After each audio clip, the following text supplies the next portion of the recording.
to say, I'll just say a few more technical things before we get started, is also feel free to ask any questions, technical support questions, introduce yourself in the chat box, which you can get to at the bottom of your screen. There are different buttons. One is the chat button. You can click on that and say, well, welcome, or introduce yourself. I'll type something right now so people can see where that pops up. So feel free to say hi, introduce who you are.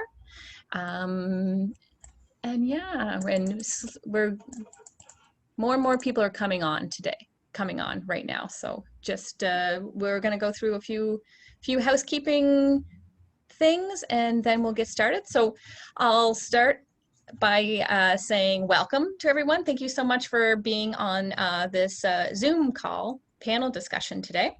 My name is Janelle Frail and I work for the Atlantic Council for International Cooperation as a training and development manager. I'm happy to be able to host some of these webinars and panel discussions. And also to say, you can see on the front of your screen here, there's many ways to follow along to what ACIC is up to. We're on Instagram, Twitter, and Facebook, and our handles are there on the screen. And then you could also sign up for our newsletter. So Roshni is going to share a link in the chat box of where you can click on and follow or receive updates from us on a monthly basis. And so, yeah, so as I mentioned before, the top right-hand corner of your video, the blue little square, 3 dots, if you click on that drop-down menu, you can rename yourself. We encourage you to do that so we know everyone who is here. And as I said as well, please feel free to use the chat box to say hi to each other and to introduce yourselves. You can, a lot of the presentation today will be a screen share, so the presentation will be up on the screen, and then there'll be a row of all of our faces on the right. And to the right of that, if you click on chat, you'll be able to see the chat box. Everyone's muted, so the panelists will be unmuted when it comes their turn to have their presentation. And yeah, and then also just a big thank you to Roshni, who is in the room with me, sitting across from me, helping with tech support. And like I said, if you have any questions, feel free to add them to the chat box as well. And to begin with, I'd like to take a moment to talk about the land that we are on here. I'm in Halifax, Nova Scotia, and before it was called Halifax, it was called Chibuktuk, and that's a Mi'kmaq name.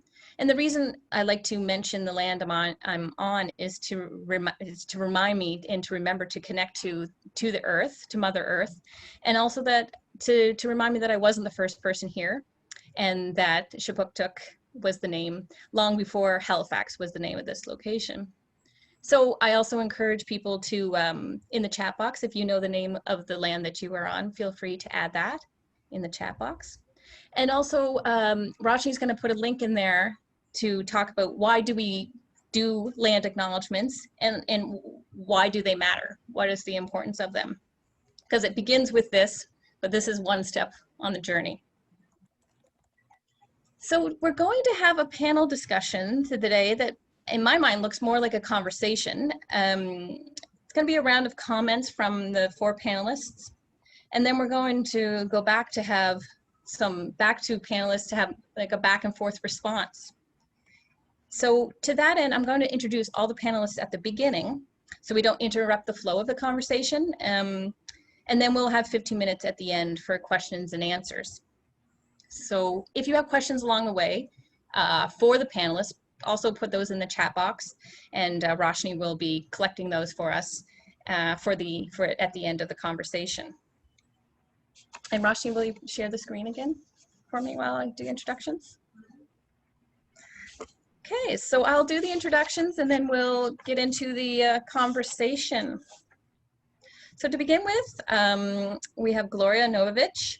She's the policy analyst and Global Affairs Canada Liaison at the Canadian Council for International Cooperation, also known as CCIC. Gloria is also a PhD fellow at the University of Guelph, specializing in feminist development policy and examining Agenda 2030's gender equality commitments in East Africa. Her research has been supported by the Ontario Trillium Fellowship, the International Development Research Centre of Canada, and the Alistair Summerlee Fellowship. Gloria has experience working for the World Food Programme in development and emerging preparedness settings, and for civil society in Serbia. She is passionate about feminist approaches to the triple nexus, and I encourage you to Google triple nexus. I had to know what that was about. It was pretty neat.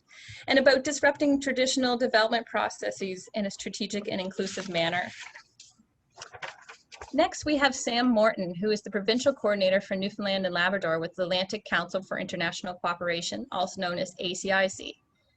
And Sam Morton is a queer feminist with over 10 years experience researching and working in community and international development. And as I said, she is the provincial coordinator in Newfoundland and Labrador for ACIC, where her role is currently expanding. She is looking forward to bringing her gender equality in monitoring, evaluation, and learning expertise to her new role. She's also completing her graduate work in the Department of Sociology at Memorial University, researching development workers in Lao PDR and the impacts of their understandings and practices of gender and gender equality. And Sam has experience working for not-for-profits in both Southeast Asia and Canada. And then we also have Abdou Kante, who is the Executive Director of the Nova Scotia Gambia Association. Abdou Kante grew up in a rural province in the Gambia, and he was selected by the Nova Scotia Gambia Association in 2002 to participate in community outreach program targeting peer health educators from various high schools throughout the country. And then rising through the ranks and taking on ever more responsibilities, Abdou has gathered a vast wealth of experience in project coordination, management, grant making, fundraising, promotion, networking, governance, and leadership. He recently completed his Master of Public Administration at Dalhousie University and was selected as awardee of the Nelson Mandela African Leaders of Tomorrow Scholarship Program. He has also worked with the provincial government of Nova Scotia. And our fourth panelist is Sheila Savage, who is a lecturer with the Department of International Development Studies at Dalhousie University. And Sheila Savage teaches a course on development in practice at Dalhousie. And prior to that, she was the Associate Director of Partnerships at the Coady Institute from 2009 to 2019, where she focused on how important collaboration is in ensuring social change. Working for many years in international cooperation, she has been privileged to learn with and from amazing mentors in communities, institutions, and organizations around the world. Sheila currently serves on a number of boards and advisory committees, including the Atlantic Council for International Cooperation and Royal Roads University, and has worked for years in the CETA or DFAT-D or Global Affairs Canada environment, as it's been named over the years, including co-chairing the first year of the Global Affairs Canada CSO, Civil Society Organizations Policy Advisory Group. And we will start the conversation with Gloria. Thanks so much for that. I see I'm already unmuted, which was dangerous, but thank you. I will try to share my screen, so please let me know if this is not working. Hopefully you can all see what looks like a PowerPoint. Yep, that looks great. Okay, perfect. Thanks, Janelle.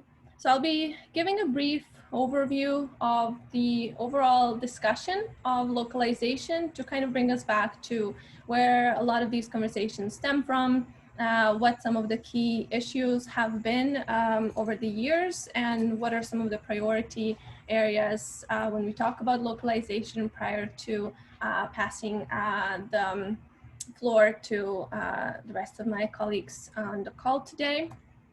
I should probably mention that I'm speaking sort of on, as I would say, in function of my work as policy advisor at Canadian Council for International Cooperation. And in within that work, while I was sort of preparing some of my notes for this discussion, I had originally started from talking about localization around the Millennium Development Goals agenda, and then leading up to the Sustainable Development Goals that we are currently in the process of implementing, but actually looking at some of the older CCIC work on the area of localization, I found quite a bit of policy analysis done already from early 2000s, and leading us back to the 1996 piece that OECD has prepared around shifting some of the key development processes for the sort of improved sector in the 21st century. So it was very informative on one hand and quite discerning on the other. The fact that we still have a long way to go, also looking into those recommendations from 25 years ago. But as I mentioned, luckily this discussion has been picked up by a lot of very key processes that are governing the work of our sectors, including that of the Millennium Development Goals, going to some of the policy work that at the time CEDA has done around localization and linking the empowerment of national actors, strengthening capacity of our partners in the areas where we work to improve the effectiveness and the sustainability of a lot of our work. This has been reflected in more recent documents such as the Grand Bargain, which is quite significant because it really defines localization as one of the key normative and not just instrumental aspects of the humanitarian action, building back on the idea that the sector has for far too long made decisions about people we hope to serve without those people, and without a very specific focus on the capacity and the space and the decision-making role we allow to our international partners. So this is a really important step towards building a more practical sort of set of instruments that will guide our organization towards what is effectively localization. And this is also reflected in, as I mentioned, the Agenda 2030 for Sustainable Development, which is important because it centers the work of national development plans and talks a lot about the importance of national capacity, both in terms of state and non-state actors, to work from the very beginning of development processes, which is that of prioritization of specific issues and the definition of the problems we're trying to solve, which then leads us to sort of how we're trying to solve them and the whole design of our work, partnership, monitoring, evaluation, and everything that goes from there. So one of the key issues that are discussed in these sort of environments when we are talking about localization is the matter of legitimacy, and the importance of really ensuring that whatever is happening and whatever sort of priorities are being set in place, that those are defined alongside those we hope to serve, alongside those who are ultimately responsible for the project and program delivery, and to make sure that this planning and implementation involves our partners throughout the project cycle. And that also includes learning and includes investment in their institutional capacity, which are continuously lacking and are sort of embedded in the structure and system of international development that does not allow for investments in this area. And this also sort of brings us back to the sustainability piece of the localization. It talks about long-term and flexible funding that civil society continues to advocate for in order for them to do a lot of their work. It talks about sort of their own capacity. And there we really have a long way to go because it's linked to our accountability. It is also linked to the fact that sort of to the extent to which we recognize the agency of our partners and of local organizations to deal with these issues. And this is something that is increasingly important, not only in light of COVID and practical limitations to a lot of international actors sort of going to the communities they're serving and working with local actors, but it's also linked to the issue around what our sector is doing to address systemic racism and long history of undermining the agency and the capacity of people outside of the sort of global North and Western societies. So lastly, all of this sort of brings us back to the matter of what success is for us and what is the exit strategy, what is the long-term sustainable sort of vision that NGOs and international organizations and actors such as donors and others are really setting up so that we can really talk about sort of sustainability. There have been a lot of excuses over the years about sort of what about conflict related issues, what about national contexts that do not allow for example, upholding of human rights, again, in complex environments, donor agendas, accountability and donor reporting. But as we have seen in the past, and as we will hear today as well during the call, there have been a lot of very successful practices in terms of reconciling and engaging in a dialogue with donors and donor priorities to align that with the actual needs and priorities of local communities and countries, but also to ensure that there are clear accountability mechanisms that point to the impact and effective change, as opposed to counting outcome related sort of achievements of a specific goal or project. A lot of that has been sort of done by our peer countries that have mostly engaged in knowledge, translation, dialogue, and local agendas that are very much reflective of their own work in their own home countries. So I think I will leave it at this.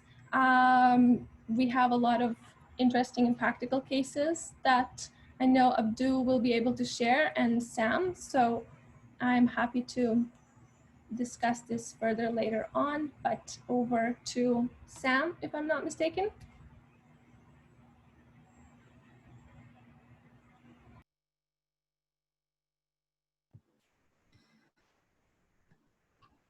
Hello, everyone. It's really a pleasure to be here with you today.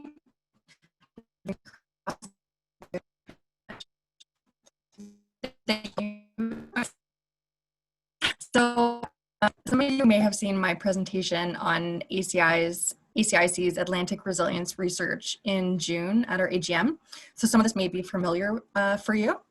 What I'm going to do today is share some of the findings and insights that have come out of this research through the lens of localization. The purpose of the Atlantic Resilience Study has been to understand the creativity, adaptability, and challenges of ACIC's members and the sector during COVID-19 pandemic in order to share learnings, resources, and best practices that are emerging. So our work has and is changing. And part of being able to adapt is knowing what others are experiencing and being able to advocate for ourselves and our partners at policy levels. So this research is an effort to meet those needs and uses. And as I often do, I turn to Google to help me understand the history of the term localization. It's always illuminating to dig into buzzwords and fuzzwords, especially when their meaning gets a little fuzzy. So what I found particularly interesting for our thinking today is how the term is used in computing. So localization and internationalization in computing refers to designing software that can be adapted to different local contexts without engineering changes. And this made me wonder, do processes of localization in development require structural change? Should they? I would argue that it is structural changes that are required of us to meet the challenges that this pandemic is illuminating. And to paraphrase Arundhati Roy, historically, pandemics have forced humans to break with the past and imagine their world anew. I love this image of the pandemic as a portal, so we can choose to walk through it lightly with little luggage, ready to imagine another world or worlds. Next slide, please. So a little bit of background methodology on the study.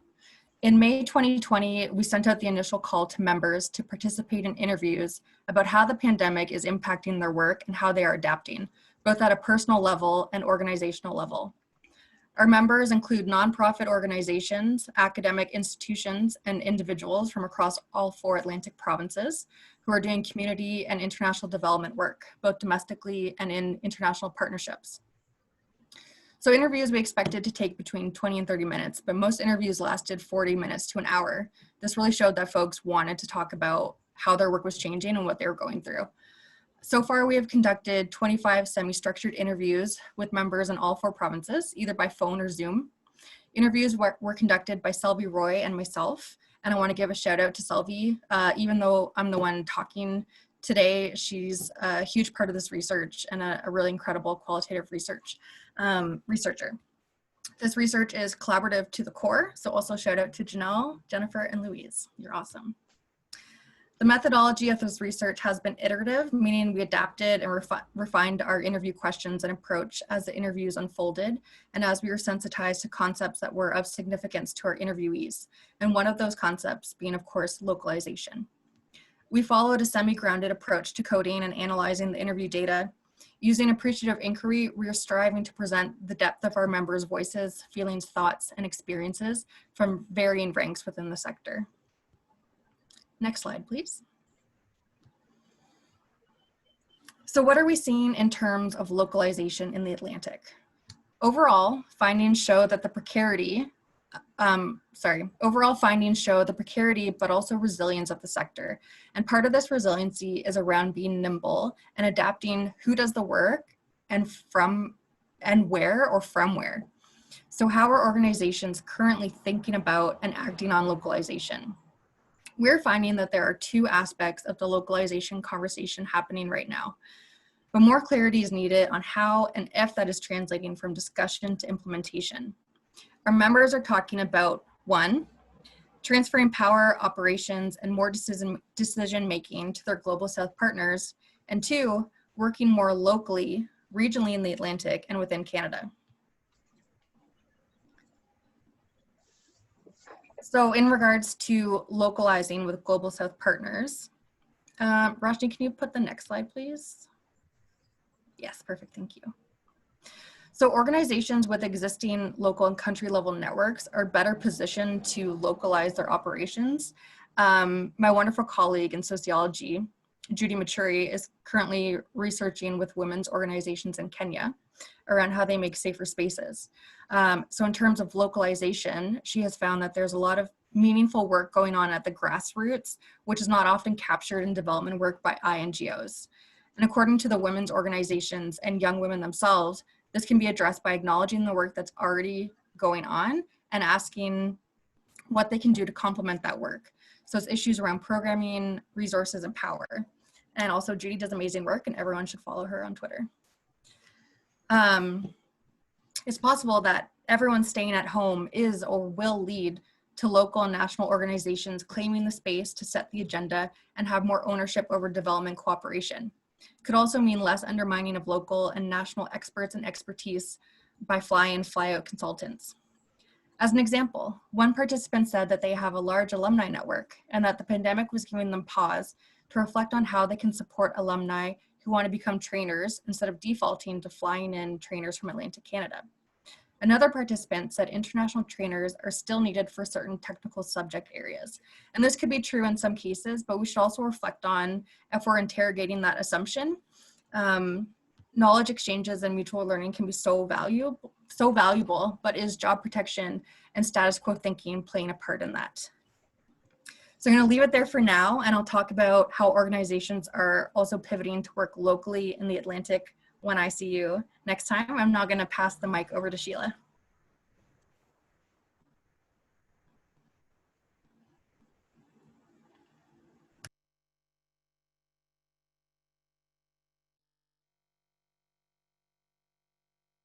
Sheila, you're not mute. You're muted still. But we can see your presentation, so step 1. Technology and fingers all working in sync. It's pretty clear that we've already started to develop new paradigms. We've been doing it historically, as Gloria said, around localization.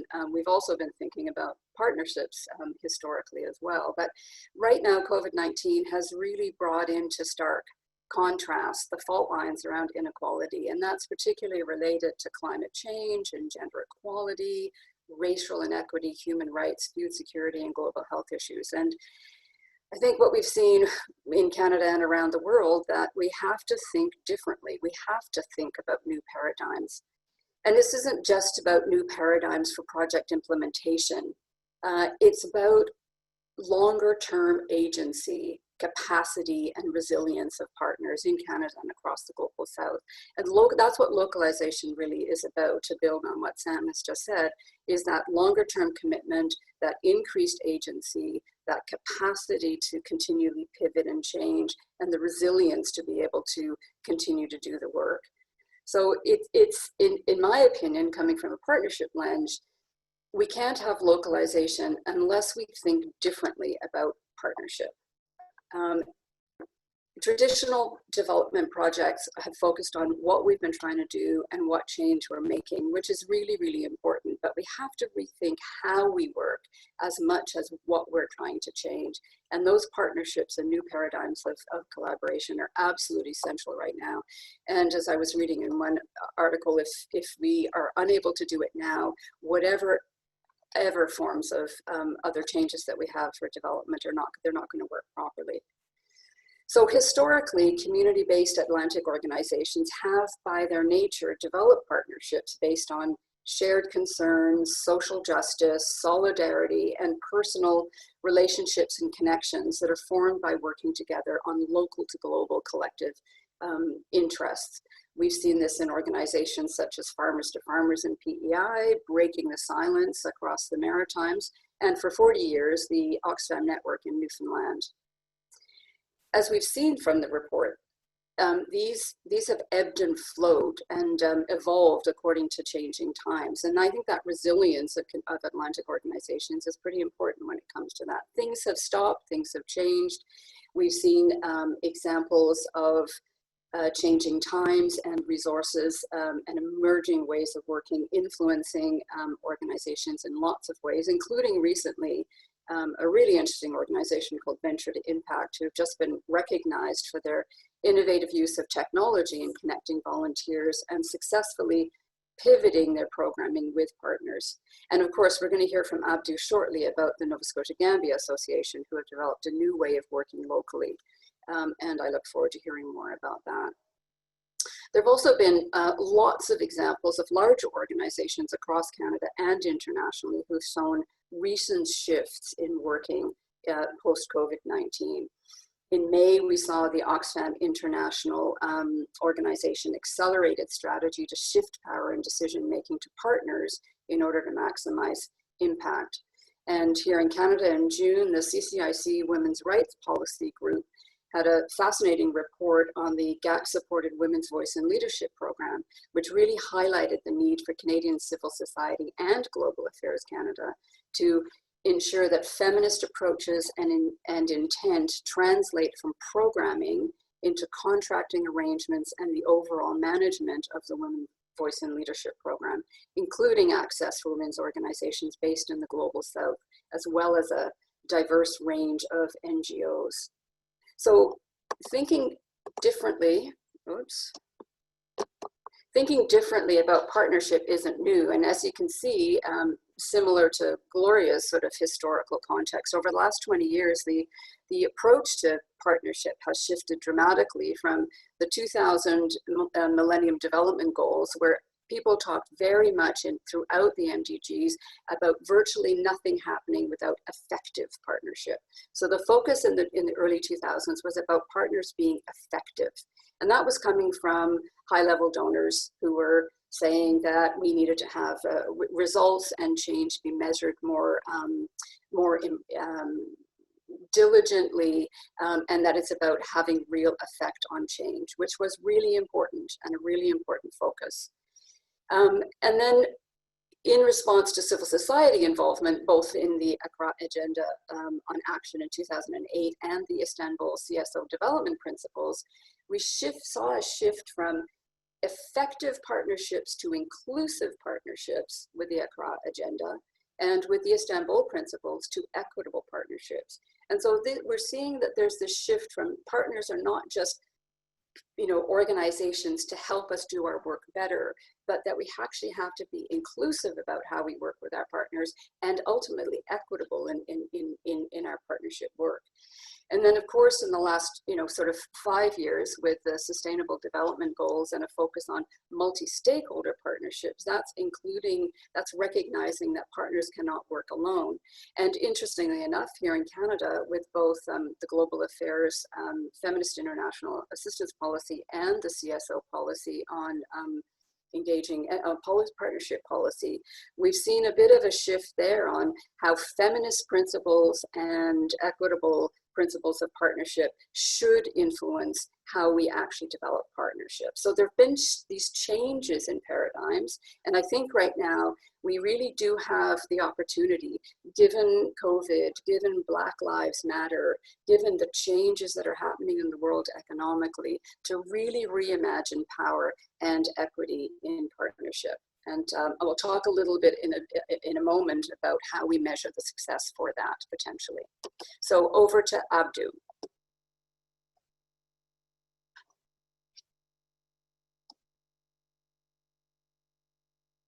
Mute.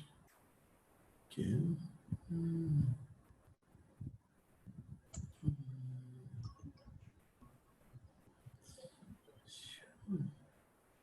We can hear you, Abdu. You just need to share your screen.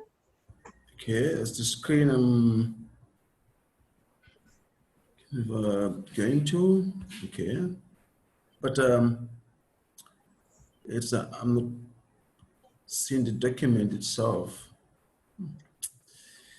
So at the bottom of the Zoom screen, clicking on the share screen button, and then it will be a pop-up and it will ask you to select which document you want to share. Yeah, it's not showing the document itself.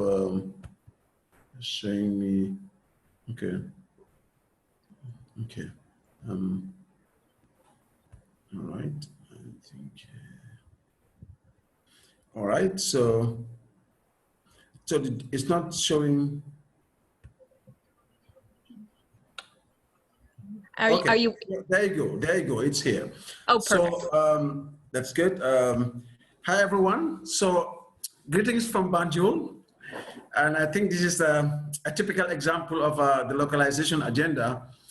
And this is to talk about this success story of the Nova Scotia Gambia Association with its 3 decades of international cooperation experience, and now transitioning to kind of having globally local sort of sustainability approach to international cooperation. So the story of Nova Scotia Gambia Association would be very interesting. Okay, good. So having to start this organization from a Halifax-based international NGO where you have the board of directors from Nova Scotia, and starting from a high school project in Nova Scotia with a group of students from Canada to Gambia and from Gambia to Canada, and having that international development experience where Canadians and Gambians both have opportunities to actually learn and grow with this very unique organization. Now moving from that and having seed money to start this initiative from Canada, where we had funding from Health Canada at $730 to actually pilot a peer education program in the Gambia. This actually enabled NSGA to open offices in Gambia and in Nova Scotia and Halifax.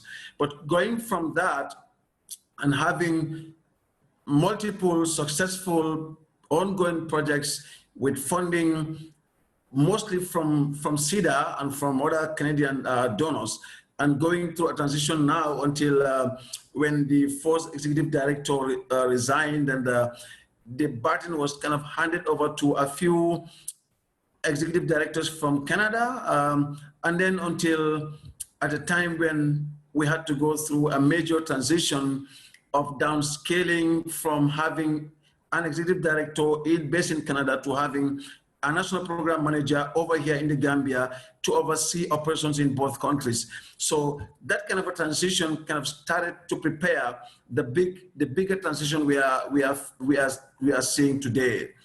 And this obviously led to the gradual process of building capacity of the local people here in the Gambia that started with having a local advisory committee to kind of support the Halifax-based board, which obviously prepared them to leading the transition to this stage. And now you have a new board of directors, all Gambians, and having only 3 Canadians on board, referred to as the international affiliates, and having the decision-making happening here in the Gambia in real time, but still connecting with our partners over there in Atlantic Canada. And from having a Canadian executive director to having a first Gambian executive director, who was the international program leader, was myself.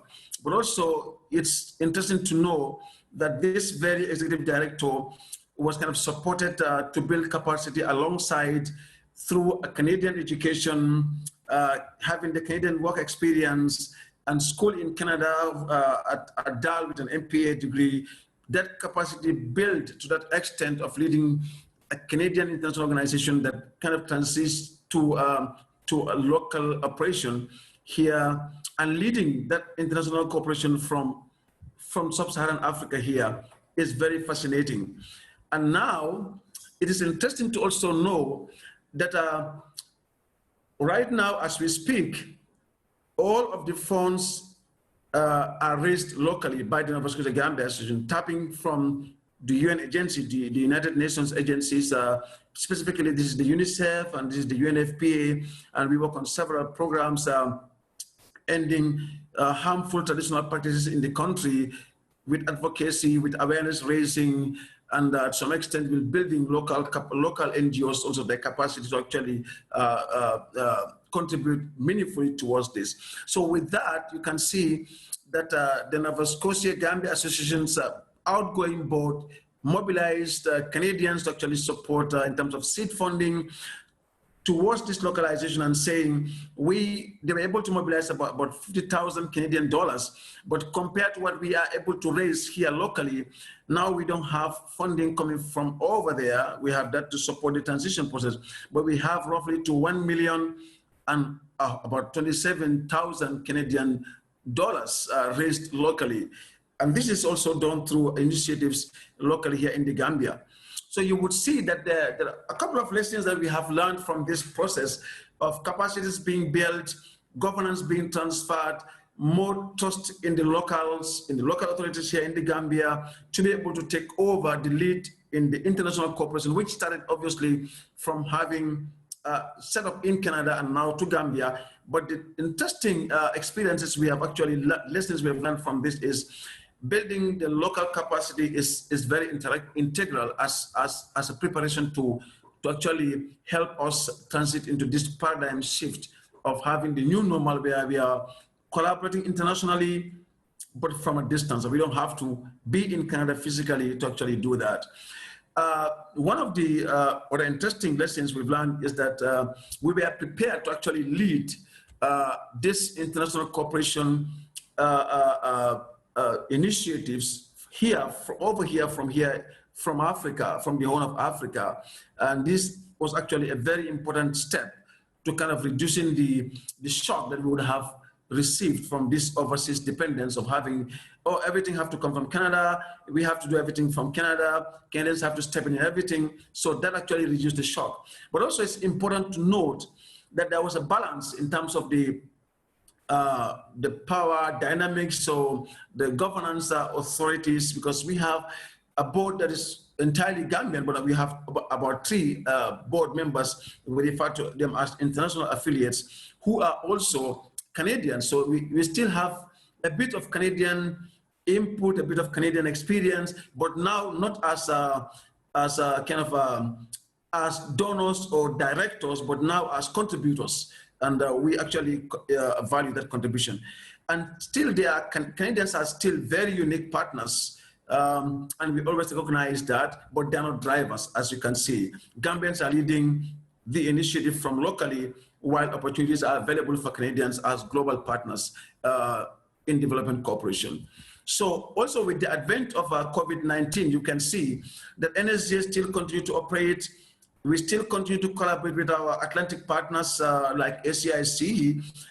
This actually added value to whatever we do. There's local ownership that's enhanced in the whole process. Obviously, equitable partnership is being nurtured. Very, very equitable partnership initiatives are being nurtured within this. And distance does not matter anymore. It's like distance is not a problem now because we are collaborating virtually, which is becoming the new norm. So with this, I would say NSGA is a typical example of the localization agenda from national and local ownership post-pandemic. And here we are, even though the pandemic, the COVID-19 is a nightmare. It is negative, but obviously what a natural calamity, what a natural reality is COVID-19 actually forcing us into adapting because we understand the calamities present opportunities for lasting transformations, and these are examples of such typical, very innovative ways of collaborating from afar. And I can say that international cooperation and the localization is not an exemption to what opportunities that COVID-19 has actually posed to us. So I would say it's not a bad idea to still look from within and draw on experiences from COVID-19 that restricted us in terms of moving from one side of the world to another physically, but we're still able to cooperate, we're still able to exchange ideas, we're still able to manage our affairs locally, but still cooperating internationally and having the mix of both local and international experiences coming together. I think that's a great plus in this era. And the NSGA experience obviously presents that as a wonderful initiative for others to actually learn from. I would say thank you, and I would look forward to questions from the audience later on. Thank you.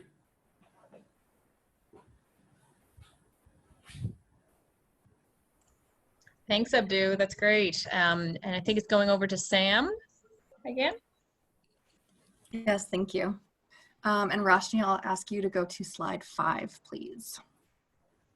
Abdu, what you said about COVID forcing us to go local and stay connected really transitions well to what I want to share with folks now. So it's about this kind of second part of how localization has come up in this research.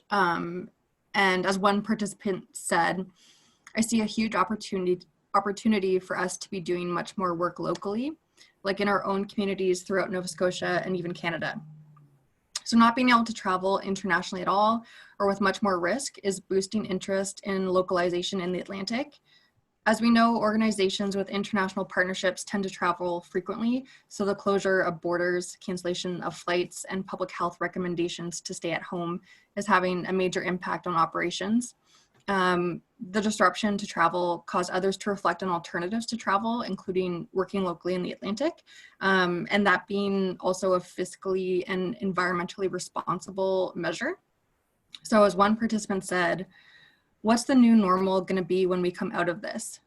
Climate change, the carbon footprint that travel has, the transaction costs, the possibilities of quarantining, and perhaps visas being more difficult. The cost of travel being more difficult as airlines go out of business and less people are able to be on a plane, so prices rise. I think what it's going to force us to assess is what is necessary travel. Restriction on travel has curtailed the mobility of international development workers in Atlantic Canada traveling to countries in the global south. There has been also repatriation of overseas workers back to Canada. For workers in the Atlantic, their decisions are being framed by countries' travel restrictions, but also the risk of getting sick, spreading the virus, burdening health services, as well as having to quarantine when returning to the Atlantic. And besides travel, some participants also thought that working locally, where they're situated in their provinces, in the Atlantic and in Canada, may also grow more networks around specific projects. It could further dismantle the global north, global south binary and could garner more support from Atlantic Canadians who are keen to support organizations that work in their communities as well as supporting partners in other countries. In Canada, the federal government announced a $350 million emergency community support fund. And so for some of our members who work locally in the Atlantic, this actually presented a challenge because the criteria to access the funds required that they be incorporated. And we have several established, credible, and reliable community-based civil society groups and individuals that got left out as a result. And another barrier to those funds are that some of the non-registered groups had to pay administrative fees to larger registered charities to route the funds through them. Next slide, please. So in both localizing with global partners and localizing in Atlantic Canada, supporting organizations and workers at the grassroots level comes up again and again as a necessary action, and how to do this well, not just as rhetoric, needs to be addressed at the level of operations and regulation around how we do business or do development. So what should and are Atlantic organizations and workers considering in terms of localization? I'll kind of run through dot style of some of the things that have come out from this. So the need to center equity in internet access as we rely more on privately owned internet infrastructure. Localization for some has meant internal organizational reflection on the need to dismantle racism and white supremacy in community and international development organizations. In terms of localization with Global South partners, it's not just transferring tasks for local workers or national workers to carry out. Local people, particularly people from affected communities, must have decision-making power. One thing organizations in Canada can do is cover their core costs so that they can do the work. This includes adapting operating practices so that Canadian organizations are better able to identify, engage with, and be directed by local expertise as opposed to international consultants and researchers. Invest in physical and social infrastructure that allows for localization and affected community-led development. Some of our members are recognizing that they can play a supporting role in facilitating a country and regional peer approach. For example, this means that a country team in Ukraine can connect with a country team in Ecuador and not always have to be going through the head office to get that kind of connection. And for local and national organizations, should be setting the standards of how they hold international donors to account. So like other historical disruptions, this pandemic will set the conditions for new or different expectations, ways of thinking and ways of working. Maybe in this case, it's more about learning from folks like Abdu, and I learned a lot, thank you, at NSGA, and recognizing that localization is already happening. To go back to Arundhati Roy's words, the pandemic is a portal. Change the way that work is done. So I'll wrap up there before I hand over the mic again. And just to say, to draw folks' attentions to the next steps at the bottom of that slide. And to plug that in 2 weeks, I'll be talking more about this research for those who are interested. Thank you.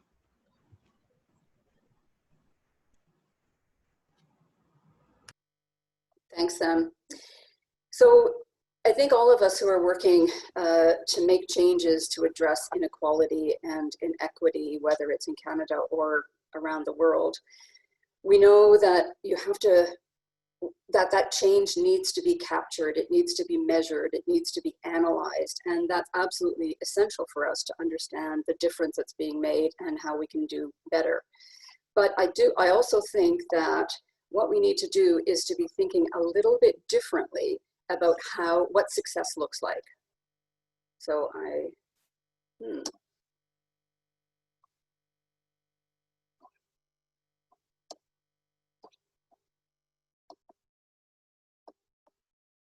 sorry, this very old laptop. Okay, so yeah, so measuring success is absolutely important, but effective development results don't preclude equitable development results. And there's lots of really good examples of traditional logic models and non-traditional approaches of measuring change, such as stories of change. However, these usually measure project results and not the how of how we work together or partnership results. And if we're really serious about localization, about our own and our partners' long-term agency capacity and resilience building, then we need to be looking at measuring how we work together more effectively.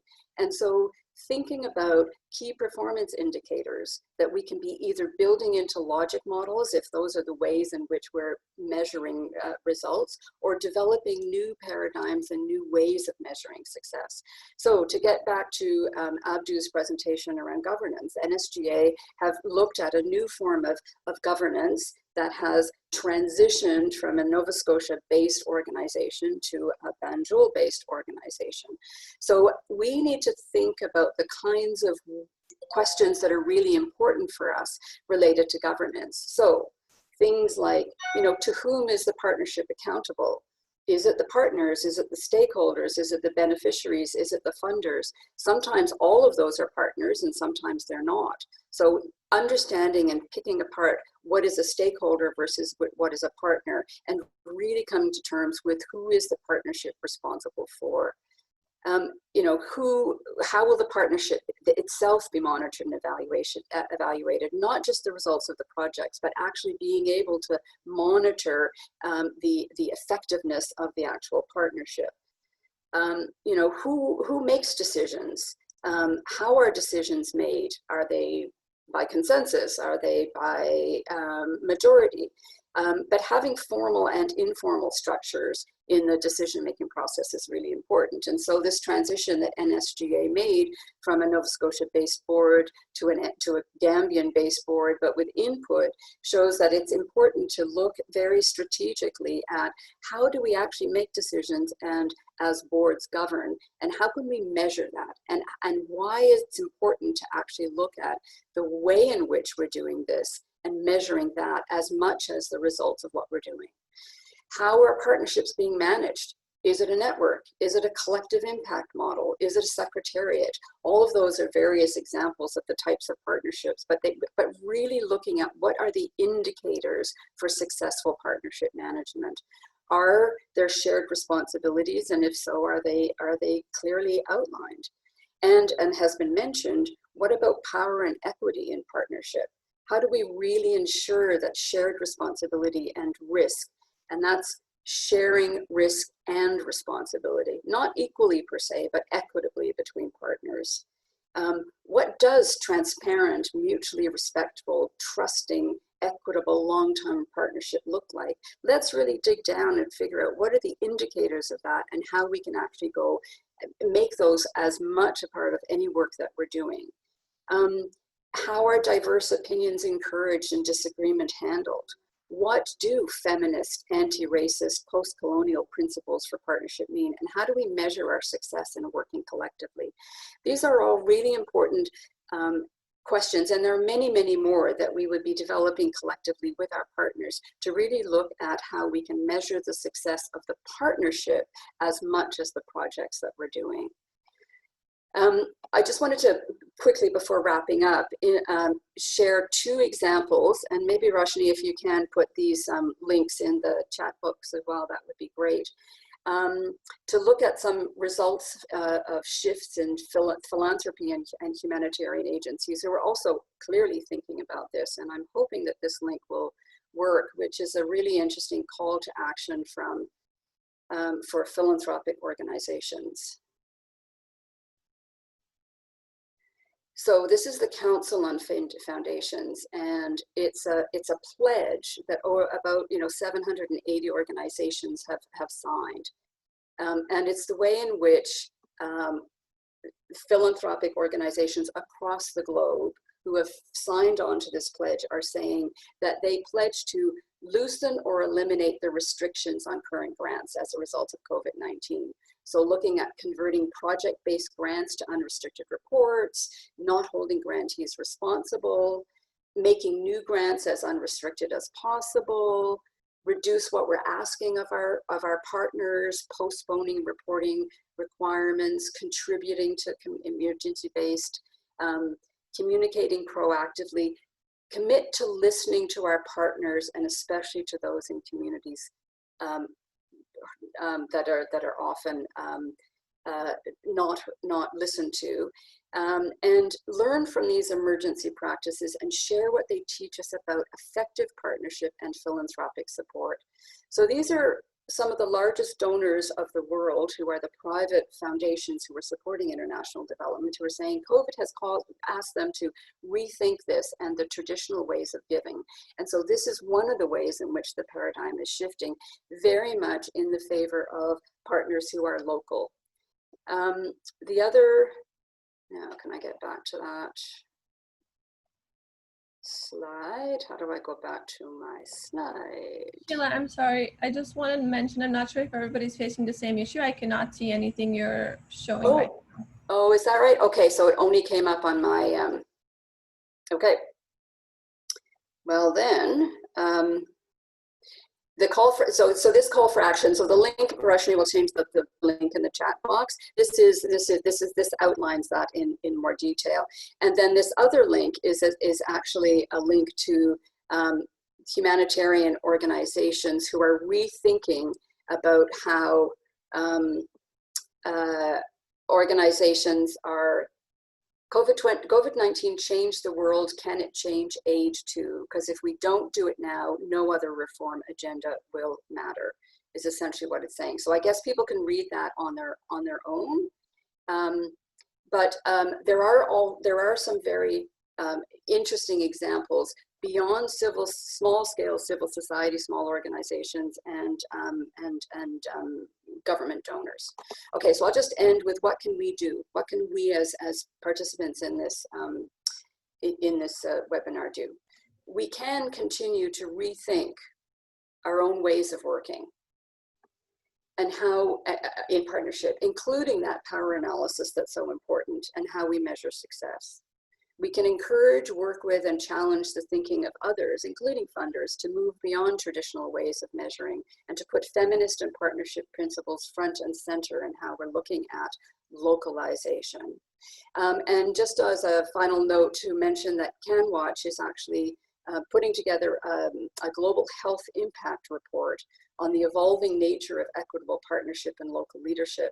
And they're really looking for people to contribute to this as part of a really wide sector analysis of how equitable partnerships and local leadership is changing. So thank you, and I will pass it over to Gloria. Actually, I'm just going to jump in there. Sheila, will you be able to copy and paste those links right into the chat box from your presentation? Great, okay, yeah. okay, I will. Okay, yeah, I will do that. Great. And actually, we're going to go, just a reminder to everyone to add your questions, if you have any, into the chat box, and we'll have a few minutes at the end of the presentations for that. And next up, we're actually going to Abdu for lessons learned, and then we'll go on to Gloria. And you'll have to unmute yourself there again, Abdu. Yeah. So thank you. I think I would just share my screen again, just to go through the lessons learned, which I've already presented on, but I think I can just go to those 5 points alone. I think, can you see the screen? Yes, that's great. Thanks. Okay. All right. So I think it's all about how they naturally influenced paradigm shift to localization, change the status quo, and how we're actually adopting with this. But I think starting with having to prepare local partners, because as an international organization or an international corporation, this is not about one partner doing one thing. It's about how can we come together to make this world a better place to live. And we bring our expertise together, we exchange ideas, best practices, and contribute to changing lives, even from afar, like from places where we have never even been to. So the impact that we are making as in the process of international cooperation is actually reaching beyond our expectation, is reaching beyond our imagination. So building the capacity of whoever those partners are and however you are affecting them is very, very, very important. And that's the lesson that we have learned in our case study as as a transitioning international organization. I think that has actually prepared us very well for this transition, and that obviously comes from the generosity and also the need to understand from within ourselves that obviously someday we would like to hand over the baton. Someday we would like to change positions. You know, instead of being a driver, you take the back seat, and you're still driven. Somebody will still drive you, and you will get to the desired destination. I think that's important for everyone, and to also understand that the power dynamics also changing is very important. And I think that's I had a very important conversation with Gloria, and she kind of added me to this advocacy group that's talking about the control, direction and control regulations. And I think this is where obviously changes in these regulations and changes in the governance structures and the power dynamics and authorities would actually play a very important role to put the international organizations at a better footing, where we have a level playing ground, and we can see each other as partners and actually contribute in that way.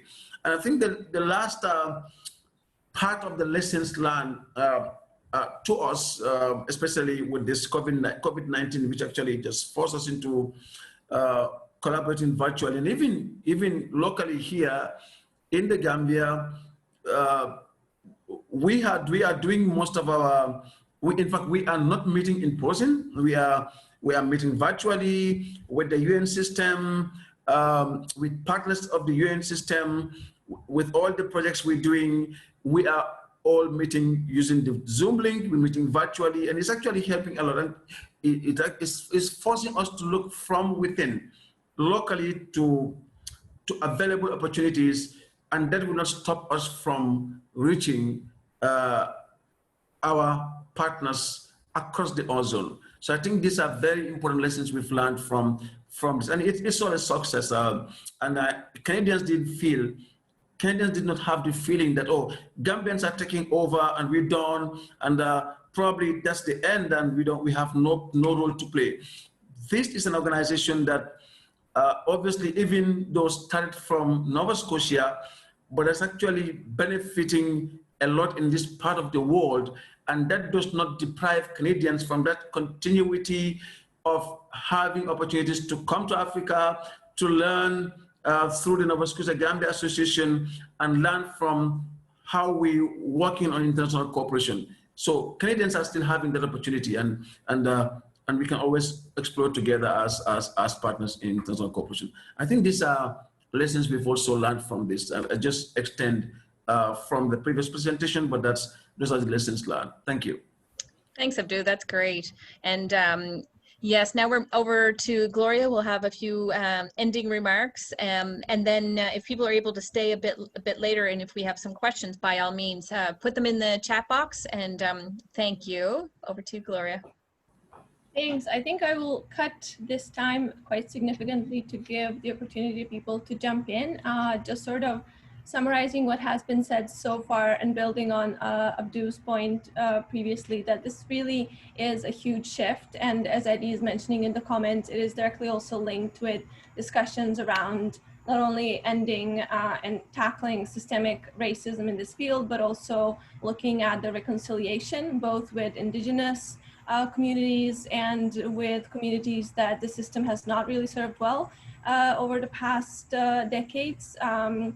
And this really is sort of a system-wide concern, but also an issue that requires system-wide solutions. And even in relation to, I can sort of build on from my doctoral research, looking into the development shift that SDGs are helping to trigger. Really, the bottlenecks continue to be the donors. We do need those structures to change, the way we measure development, the way we define development. As Sheila mentioned, the way we see success will ultimately determine how we work with others and how we design our own work. And this directly feeds into our sort of discussion around localization. There is a lot that INGOs can do around having these uncomfortable conversations, shifting in some cases against their sort of financial or organizational most direct interest, so that there is a greater focus on decision-making and power-holding structures in the communities that are directly affected. But also a lot of it really must come from donors that are able to influence multilaterals to do more on the localization, something that INGOs do not always have the ability to do. Making sure this is sort of a requirement from INGOs that they fund, and rethinking some of the modalities of financing that must be more flexible and more long-term, because in countries where Canada clearly states that it is there to stay until it is needed, the sort of overall acceptance of Canada's expertise shows to be much more significant, and also enabling INGOs to actually work in a more transformative way with their own local partners is another issue that really must come from our colleagues at sort of global affairs, but also broader donor community. Thank you so much.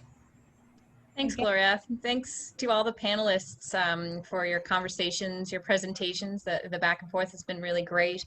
Yes, now is the portion of the Q&A, question and answer portion. We have a couple questions already in the chat box, and feel free to add more, everyone, if you have one. So the first one that I see up here is there any perspectives that you can share about localization in the context of projects that concern Indigenous peoples? How this applies to upholding Indigenous rights and the respect of their principle of free, prior, and informed consent.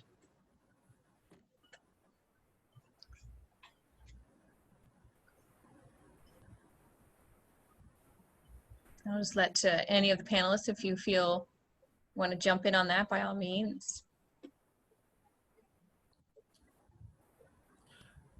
I can share just one thing that came up from the research, and it was in reference to the Coady Institute's, I think it's called Indigenous Women's Leadership Program that they do. And if anyone here is from Coady Institute, please correct me. Sheila, you might know. And so, yeah, part of how they were talking about localization was looking at, like, that program is already running and has been successful. And so they're looking at expanding that. And I believe they just got a $200,000 grant from Brian Reynolds. I think that's their news. Okay, so from the research, that was one thing that came out. Maybe just to add to that, you're absolutely right, Sam. So the Indigenous Women in Community Leadership Program has been running at Coady for many years now with Indigenous partners, and very specifically around leadership for women in communities, based on an asset-based approach. So using the strengths of communities, which is very much a localization approach, is that it's not looking at resources and people coming from outside communities, but it's building on the resources and strengths within a community that then invites people to come in and share with them. And so that Indigenous Women's Leadership Program is very much about that. And although it's been traditionally happening in Indigenous communities in Canada, there is now work being done to link it to Indigenous communities internationally. I would also mention the Indigenous Internship Youth Program that is international, that ACIC and the Northern Council and the Mainland Confederacy are working in partnership on.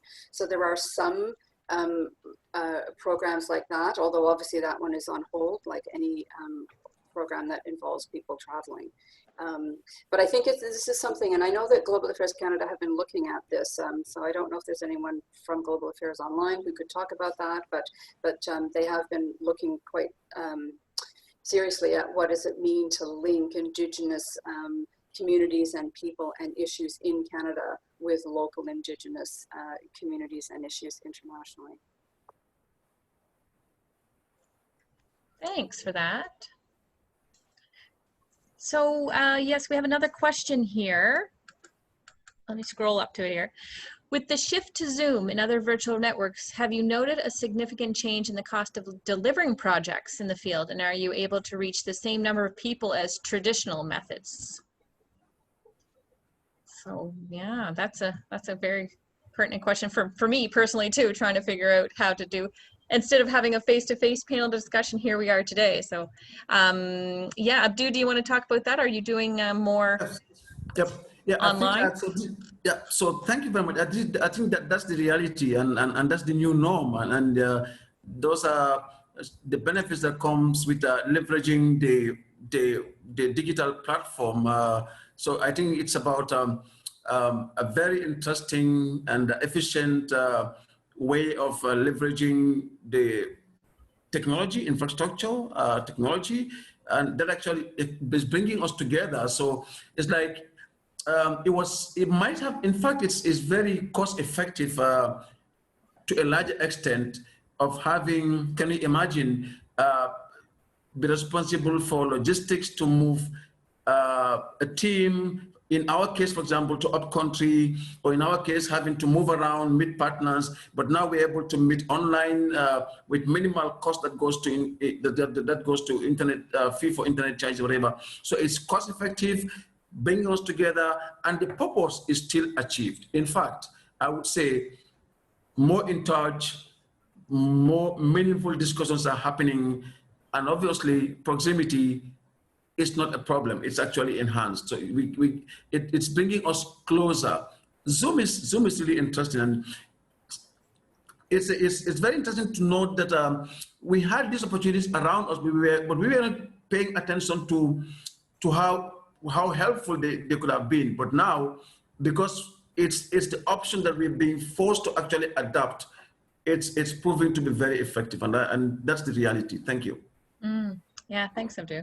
We have one more question here that I'll ask, and we're just a few minutes over time, and I'm hoping if people are interested, they'll stay for this. It's a bit of a commentary and then a question. Perhaps this is related to the questions above, but one thing I was thinking that could be done along the lines of local capacity building is to ensure local organizations address power dynamics within their own organizations, so they themselves do not reinforce sexist, racist, discriminatory tendencies in their biases, and are inclusive of minorities or community members who are often left behind. Is this something donors should be funding, or would this be considered potentially too colonial? In other words, too imposing of donor values under the guise of good governance? My question is, how do donors balance the need while working against unequal power dynamics between them and local organizations? I don't know if there's perhaps one of the panelists who'd like to speak about that.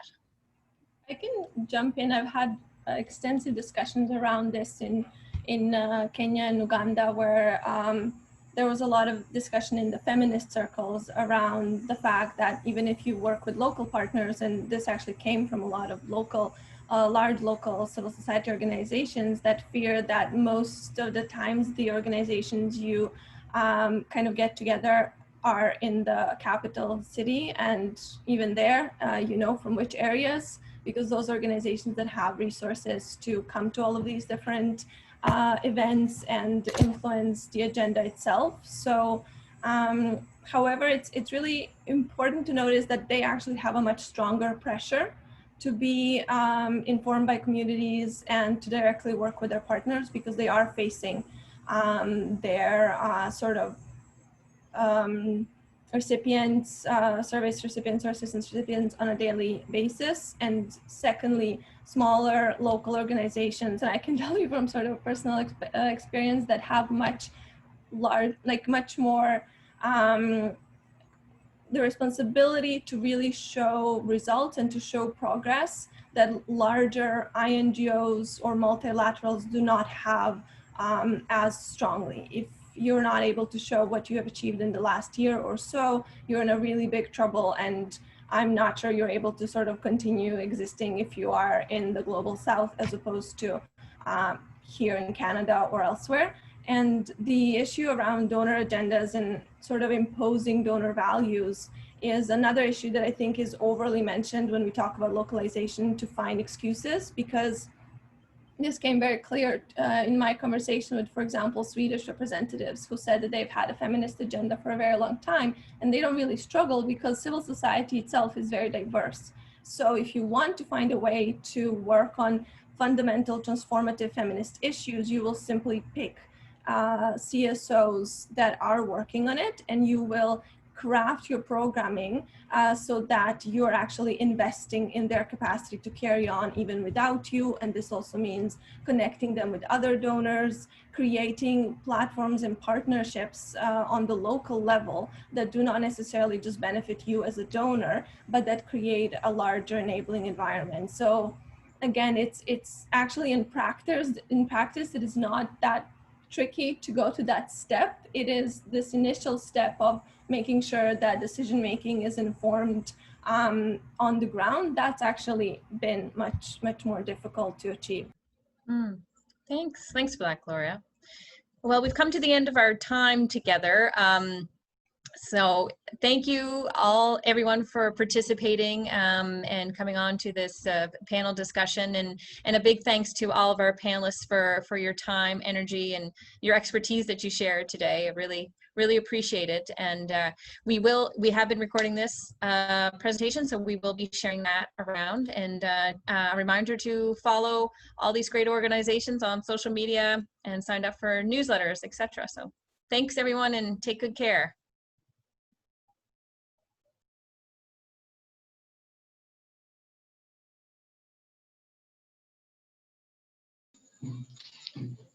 Thanks to all the panelists too for a great show.